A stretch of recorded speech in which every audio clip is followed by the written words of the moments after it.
Buenos días, nosotros somos alumnos de la UAM Iztapalapa, somos de la licenciatura en Administración y realizaremos preguntas de la UEA de Derecho 2 del profesor Raúl Hernández. Nuestro equipo está conformado por Daniela, Emiliano y su servidora Denise. Nos tocó a nosotros la Ley General de Títulos y Operaciones de Crédito, la cual consta de 7 capítulos, dentro de los cuales realizamos 2 preguntas cada quien por cada capítulo. La primera pregunta que tenemos es, dentro de la Ley General de Títulos y Operaciones de Crédito, en sustituto segundo de las operaciones de crédito, ¿a qué se refiere el término premio que beneficia al reportador? La segunda que tengo para este capítulo es que se menciona que si el primer día hábil del siguiente a la expiración del plazo en el que el reporto debe liquidarse, el reportado no liquida la operación ni está prorrogada, se le puede exigir el pago de las diferencias. ¿A qué tipo de diferencias se refiere en este artículo? Bueno, las mías son que en el artículo 265 señala que el plazo de reporto no se deberá extender por más de 45 días. Mi pregunta es, ¿qué sucede si este plazo de reporto excede la cantidad de días? La segunda, en el artículo 262 se menciona que los derechos accesorios correspondientes a los títulos dados en reporto serán ejercitados por el reportador. Mi pregunta es, ¿qué accesorios o derechos son los que pasarán a manos del reportador? Bien, aquí por parte del reporto es ¿cuál es la duración máxima permitida para un reporto según la ley? ¿Y qué sucede si el reportado no liquida la operación al finalizar el plazo establecido? Dentro del capítulo 2 que nos habla acerca del depósito, nuestras preguntas son las siguientes. Dentro del artículo 275 del depósito, ¿qué elementos deben contener las constancias por escrito para las entregas y los reembolsos para poder comprobarlos? Y la segunda, en el artículo 287, ¿qué elementos contienen los certificados del depósito para bienes o mercancías que son depositados en los almacenes? Mis preguntas son, en el artículo 270 se menciona que los depósitos recibidos en cuentas colectivas en nombre de 2 o más personas serán... ¿Qué pasó? No tengo. Bueno, serán devueltas a cualquiera de ellas o por su orden. Mi pregunta es, ¿a qué se refieren los depósitos o cuentas colectivas? ¿Y qué pasa o cuáles son las consecuencias a pactar lo contrario en estos depósitos colectivos? La segunda es, ¿cuál es la implicación legal si el depositario se niega a devolver el bien depositado al depositante? Del capítulo 2 del depósito es ¿qué diferencias existen entre los depósitos constituidos en caja, saco o sobre cerrado y los depósitos a la vista en cuenta de cheques? La otra pregunta es ¿cuáles son las obligaciones del depositario en un depósito bancario de títulos en administración? Las preguntas que tenemos para el capítulo número 3, que nos habla acerca del descuento de créditos en libro, son las siguientes. ¿Cómo se calcula el descuento de créditos según lo descrito en este artículo? La segunda, dentro de las instituciones de crédito podemos incluir las instituciones financieras y si las podemos incluir, ¿qué engloban las instituciones financieras? En el artículo 291 se menciona que el acreditante se obliga a poner una suma de dinero a disposición del acreditado. La pregunta es, ¿qué podría llegar a suceder si por tal motivo el acreditante no otorga dicha suma al acreditado? Y la segunda es que en el artículo 298, mi pregunta dice que ¿qué requisitos deben cumplirse para que la apertura de crédito pueda ser pactada de forma correcta? Del descuento de créditos en libros, ¿cuáles son las condiciones que deben cumplirse para que un crédito pueda ser objeto de descuento según la ley?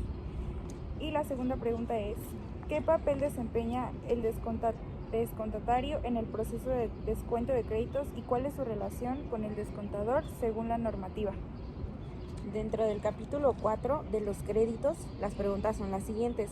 ¿Cuáles son los derechos y obligaciones de las partes involucradas, es decir, del acreditante y del acreditado en estas operaciones?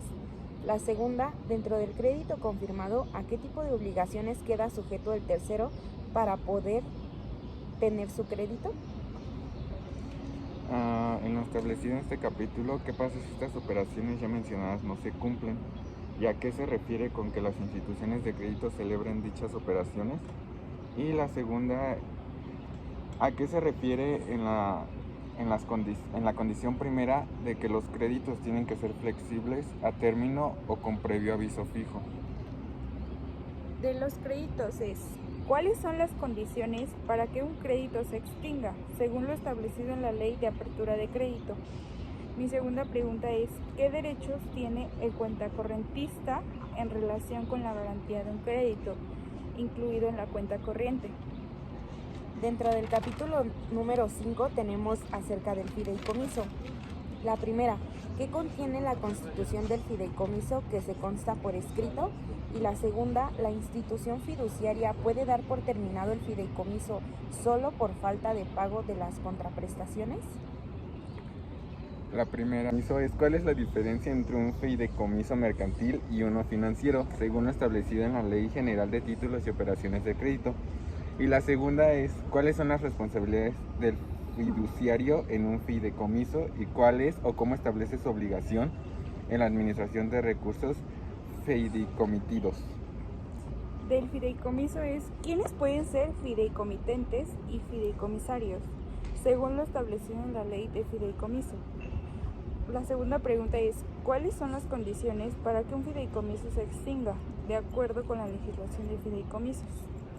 Dentro del capítulo número 7, que es acerca del arrendamiento financiero, tenemos las siguientes. Sabemos que el arrendatario queda obligado a conservar los bienes en un estado normal, así como a darles mantenimiento necesario. En caso de que el arrendatario no cumpla con estas obligaciones, la demanda por incumplimiento es la única instancia que podría tomar el arrendador. Y la segunda es: dentro de los contratos o documentos de la garantía, aparte de señalarse como primer beneficiario el arrendador, ¿podemos señalar un segundo beneficiario? Mi pregunta es: ¿qué requisitos establece la ley para que un contrato de arrendamiento pueda ser considerado como tal y no como una venta disfrazada? Y la segunda, ¿cómo se calcula el monto de las rentas en un contrato de arrendamiento financiero? Del arrendamiento es: ¿cuáles son las opciones disponibles para el arrendatario para concluir el plazo del contrato del arrendamiento financiero? Y la segunda pregunta es: ¿qué responsabilidades tiene el arrendatario en caso de despojo, perturbación o cualquier acto de terceros que afecten el uso de los bienes arrendados? Y finalmente, como último tema, tenemos el capítulo 7, que es acerca del factoraje financiero. La primera pregunta es: ¿cómo se determina el costo o tarifa que está asociada con el factoraje financiero? Y la segunda, dentro de las operaciones de factoraje financiero, ¿cuáles son los derechos accesorios de transmisión? Bueno, como primera pregunta, ¿qué es lo que se debe cumplir para que una factura... No puedo. A ver, otra vez. Y como primera pregunta, ¿qué es lo que se debe cumplir para que una factura pueda ser un objeto de este factoraje financiero? Y la segunda, ¿qué implicación tiene la falta de una notificación al deudor en un contrato de esta índole? Del factoraje financiero es: ¿cuáles son las modalidades posibles que pueden pactarse en un contrato de factoraje? Y mi segunda pregunta es: ¿cuál es el plazo máximo que tiene la persona encargada de administrar la cobranza de los derechos de crédito para entregar así el factoraje de las cantidades cobradas? Bueno, esas son todas nuestras preguntas acerca de la Ley General de Títulos y Operaciones de Crédito en el apartado de las operaciones de crédito. Gracias. Gracias.